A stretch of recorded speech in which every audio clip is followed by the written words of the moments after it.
반갑습니다. 금요일입니다.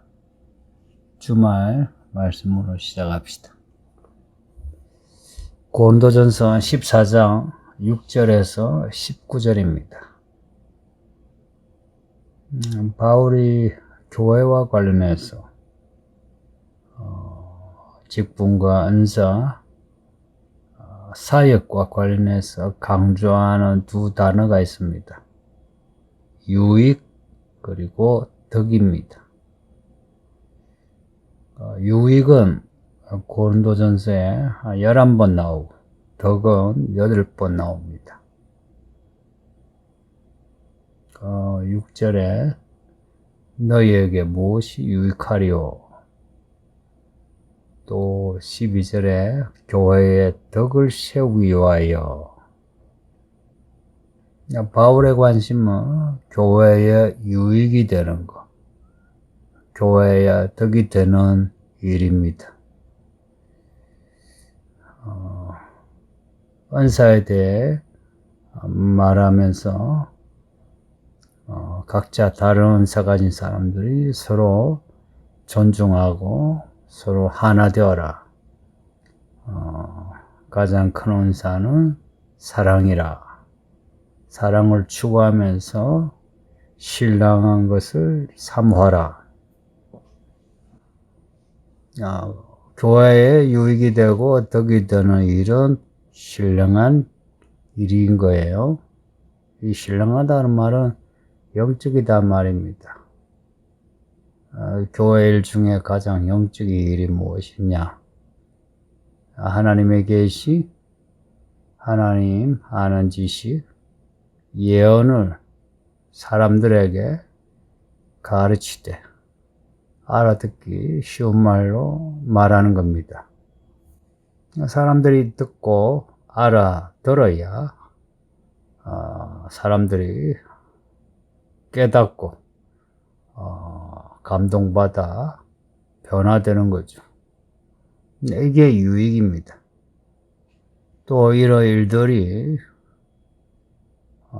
많으면은 사람들이 참 하나님 은혜가 충만하네, 하나님이 우리와 함께 하시네 해서 사람들이 용기 100배, 감사 100배 되는 거죠. 이게 이제 교회의 덕이 됩니다. 유익하고 덕을 이제 정의하면, 유익이란 사람들에게 실제 그 믿음에 도움되는 것이고, 덕이란 이런 유익으로 인해 사람들이 변화됨으로 교회가 자라는 거예요. 예언은 하나님의 말씀을 사람들에게 말하는 겁니다. 우리가 미래를 예언하는 그것만 생각하지 마세요.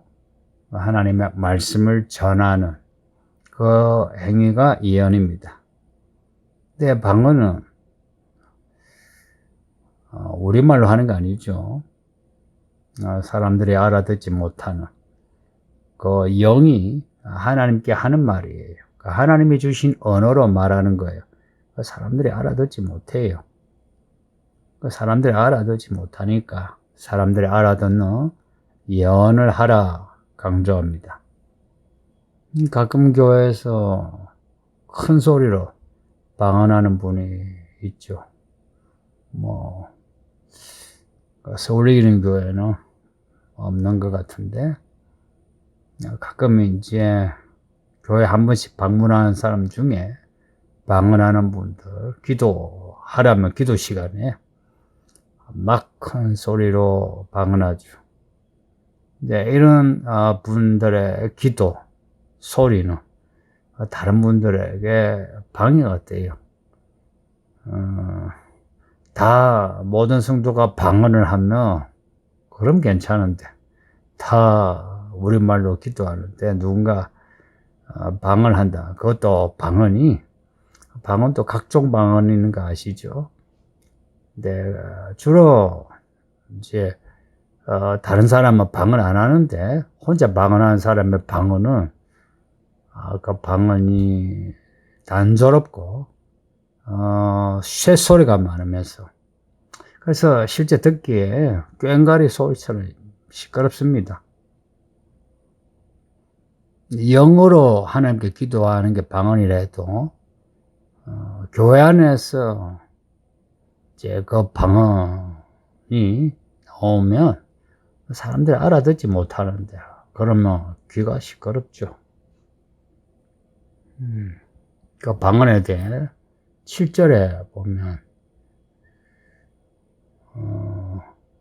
분별하지 못하는 그런 소리라고, 8절에서는 분명하지 못한 소리라고 합니다. 누군가 방언을 하면 그 옆에 있는 사람은 무슨 말인지 알아듣지 못해요. 뭐 남의 기도를 알아들어야 되느냐, 그건 아닌데, 근데 기도하는 사람 자신도 몰라요. 그리고 우리가 기도할 때, 제가 기도하면 여러분이 무슨 기도하나 사실은 알아야 될 때가 있어요. 또 여러분은 기도할 때 또 그 기도를 알아야 될 때가 있어요. 혹은 뭐 대패 기도하는데 방언으로 기도한다, 가끔 그런 분이 있는데,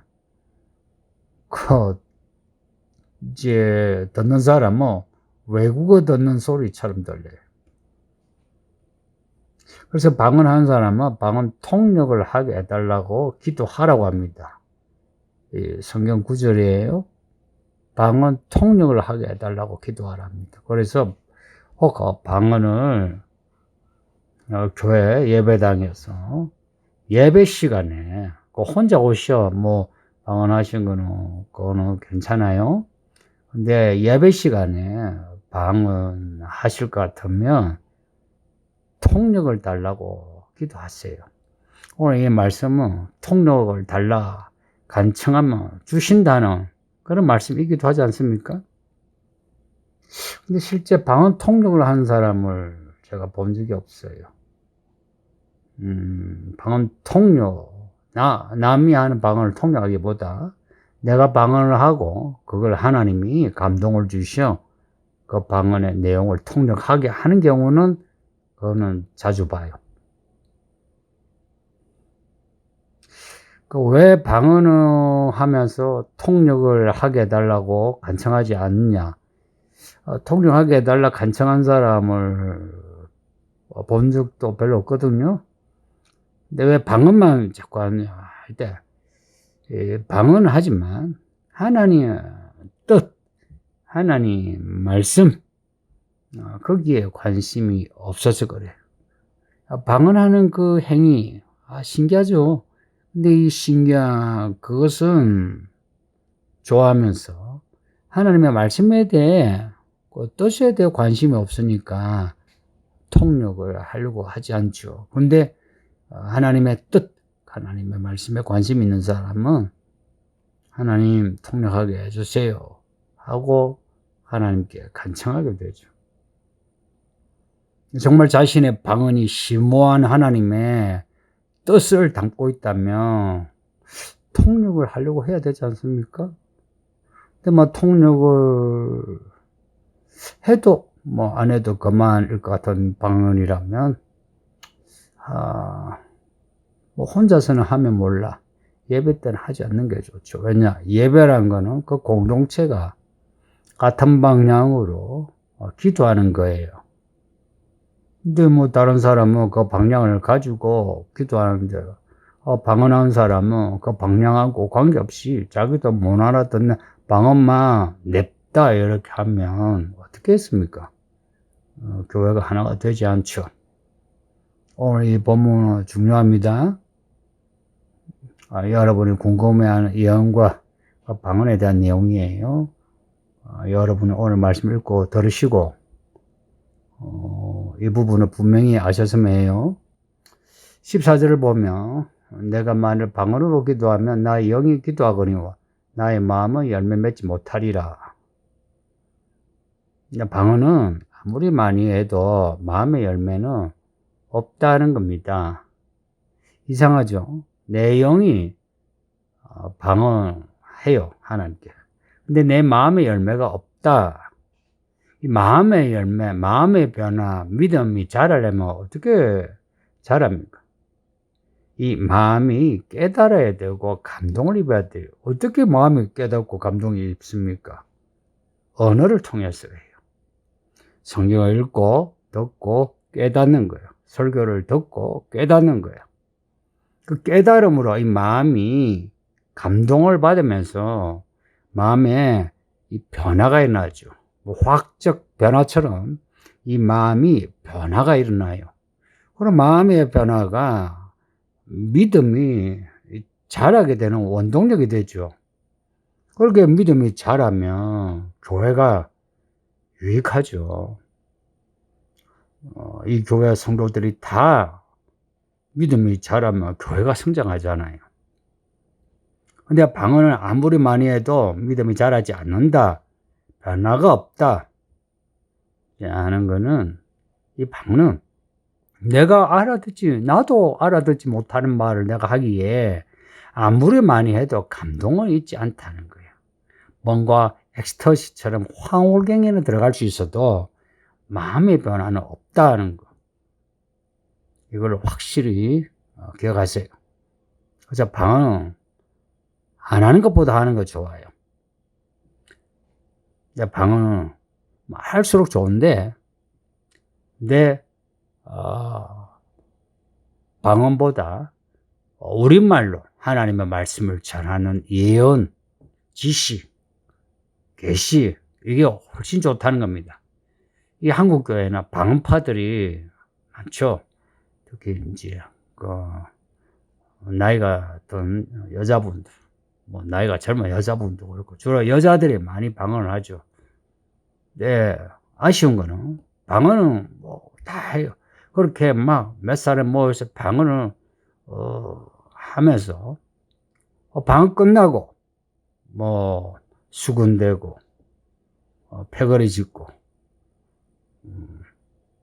교회를 시끄럽게 해요. 이런 일이 한두 개가 아니에요. 거의 규모가 좀 되는 교회는 이런 일들이 잦아요. 왜 그러냐? 마음의 변화가 없어서 그래요. 우리 은사파란 거예요. 사실 그 방언 하나 한다고 은사파라고 한 그렇잖아요. 방언 한다 해서 믿음이 좋은 건 아니죠. 근데 그렇게 생각하는 분들이 적지 않아요. 이게 정말 무식한 거예요. 그러나 예언은 달라요. 방언과 달라요. 하나님의 말씀을 읽고 듣고 감동을 받아 그 말씀을 사람들에게 전하는 거예요. 그러기 위해서는 여러분 말씀을 사람들에게 전할 때 그냥 되대요. 마음의 변화와 결단, 용기가 있어야 되죠. 그러니까 이 예언이라는 거는 정말 내가 하나님의 말씀을 받아 말씀에 대해 순종을 하는 행위가 예언이죠. 왜 제가 여러분에게 성경 읽기를 강조하는지 아세요? 여러분 자신 한번 보세요. 성경 읽기를 꾸준히 하는 사람 변화가 있어요. 혹 여러분이 시간이 제법 지나도 변화가 없고 사람들에게 추천을 받지 못한다면 그거는 그냥 100% 성경 읽기가 꾸준하지 않고 말씀에 깨달음과 변화가 없다는 겁니다. 이건 확실해요. 예외가 없어요. 자꾸 예외 만들어 변명하지 마세요. 그럼 여러분만 손해예요. 목사가 딱 잘라 이렇게 말씀하면 잘 들으세요.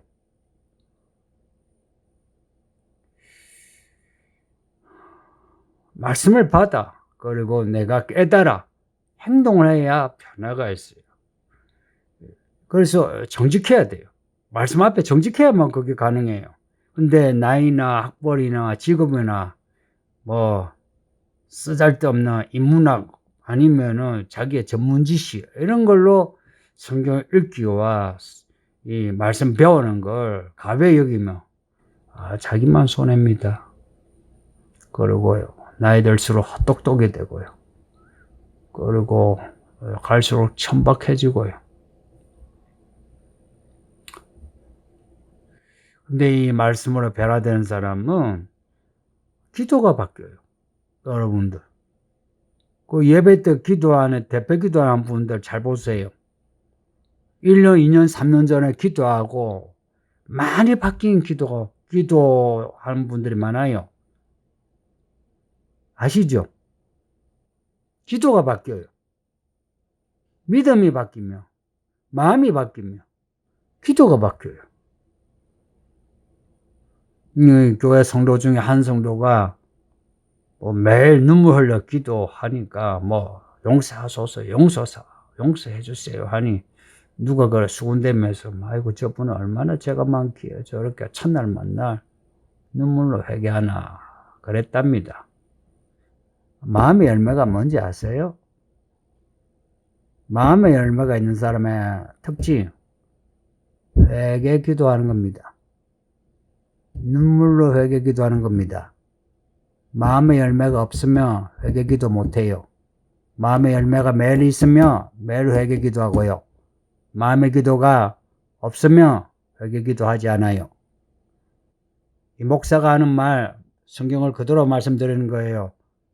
변명 없이 들으세요. 눈물이 없는 기도를 한다. 부러지짐이 없는 기도를 한다. 얼마나 마음이 딱딱한지를 봐야죠. 말씀을 들어도 열매가 없는 거예요. 입으로는 회개를 말해도 실제로 회개가 없어요. 입에 발린 기도예요. 순종을 한다 해도 진정성 있는 순종이 아니에요. 그냥 치레로 순종하죠. 교회 일을 하죠. 아무래도 사람을 얻을 수 없어요. 그렇게 눈물로 기도하는 사람, 여러분보다 죄가 많아서가 아니고요. 마음의 열매가 있어서 그래요. 마음의 열매가 있어서 애통하는 마음이 있는 거예요. 죄가 여러분보다 더 많아서가 아니고 죄 중에 가장 큰 죄가 뭔지 압니까? 믿지 않는 죄예요. 믿지 않으니까 회개 기도하지 않는 거죠. 근데 매일 눈물로 기도한다. 적어도 믿음이 있어요. 근데 그런 기도를 할 수 없다. 믿음이 없는 죄예요. 누가 더 큰 죄이냐 생각합니까? 회개하는 사람인가요? 아니면 회개하지 않은 사람인가? 지금 여러분은 회개하는 사람이에요? 기도를 하는데 회개하는 마음이 없다면, 애통하여 눈물 흘린 게 없다면, 엎드린 게 없다면 정말 구원 받으셨나? 마음의 변화는 있으신가요? 찬양하는데 뜨겁게 찬양이 돼요? 안 되죠. 왜 기도와 찬양이 뜨겁지 않은지 아세요? 유행가 부르는 것보다 더 차갑게 부르는지 아세요? 자식에게 혹은 친구에게 혹은 직장의 상사에게 대하는 것보다 훨씬 건성건성으로 기도하는 이유 아세요? 15절 보세요. 그럼 어떻게 할까? 내가 영어로 기도하고 또 마음으로 기도하며 내가 영어로 찬송하고 또 마음으로 찬송하리라. 무슨 기도를 하든지 찬양을 하든지 마음과 영으로 하라는 거예요. 마음과 영. 영으로 하는 거 방언이죠. 마음은 예언이에요. 마음과 영으로 하는 것은 우리가 하나님께 교회에서 예배하고 봉사하고 할 때에 영으로만 아니라 마음으로만 아니라 영으로 마음의 열매를 가지고 마음과 마음이 닿도록 말하는 것이고, 또한 우리가 방언도해서 하나님께 내 영이 기도하는 거, 그 기도도 하고, 이럴 때에 나 자신에게 또 유익하고 또한 교회도 유익해지는, 이걸 강조하고 있습니다. 네, 방언보다는 연함으로 교회에 덕을 끼쳐라, 유익을 끼쳐라 하는 겁니다. 이 바울이 강조하는 거는 이 마음이에요. 가장 신령한 사람이란, 영적인 사람이란 마음의 열매로 사람들이 알아듣는 말로 하나님의 말씀을 전하는 사람입니다. 그러니 교회 성도들이여, 교사가 되세요. 목자가 되세요. 그렇게 교사가 목자가 되도록 말씀을 읽고 듣고 배우셔야 해요. 말씀에 분량이 있어야 돼요. 이 교회 묵은 분들이 말씀을 전하는 거 말고 다른 자리로 자기를 높이려고 해요. 그 어리석어요. 오늘 말씀 보세요. 가장 신령할 일이 뭐냐? 다른 사람을 가르치기 위하여 하나님의 말씀을 전하는 겁니다. 뭐 그런 예언이 아니라면 그러면 내가 내 지식으로도 성경을 읽고 듣고 깨달은 마음으로 5마디 말하는 게 1만 마디 방언보다 낫다고 합니다. 사실은 예언의 차원이 아니라도 성경을 읽고 이런 말씀이 있나? 좋은 말씀이네. 이걸 아이들에게 혹은 교회에 새로 들어온 성도에게 말씀을 전한다면 1만 마디 방언보다 낫다는 겁니다. 이 뭘 강조합니까? 교회는 말씀을 가르치는 일이 가장 영적인 일이라는 거 아닙니까? 그러니 성도님 말씀 전하는 성도 되세요. 교회 묵은 성도들, 나이 들어가는 남자들, 말씀 전하는 아빠가 되고 말씀 전하는 남편이 되고 말씀 전하는 교사가 되고 목사가 되세요. 당신들의 체면 말씀에 있습니다. 돈과 자리, 직분에 있지 않고 말씀에 있다는 거 명심하시고 말씀 전하는 교회 일꾼 되세요. 기도하겠습니다. 아버지 하나님 감사합니다. 오늘도 말씀을 읽고 듣고 말씀을 순종함으로 영적인 하루 되게 하사 우리의 오늘 하루가 말씀이 이루어지는 하루 되게 하소서. 그래서 매일매일 우리의 마음이 열매 맺어 마음이 변화되고 사람을 얻는 주의 종들 되게 하옵소서. 오늘도 주 안에서 살아가는 하루 되게 해주시기를 예수님 이름으로 기도합니다. 아멘. 성도님 오늘도 평안하시고 믿음으로 이기세요.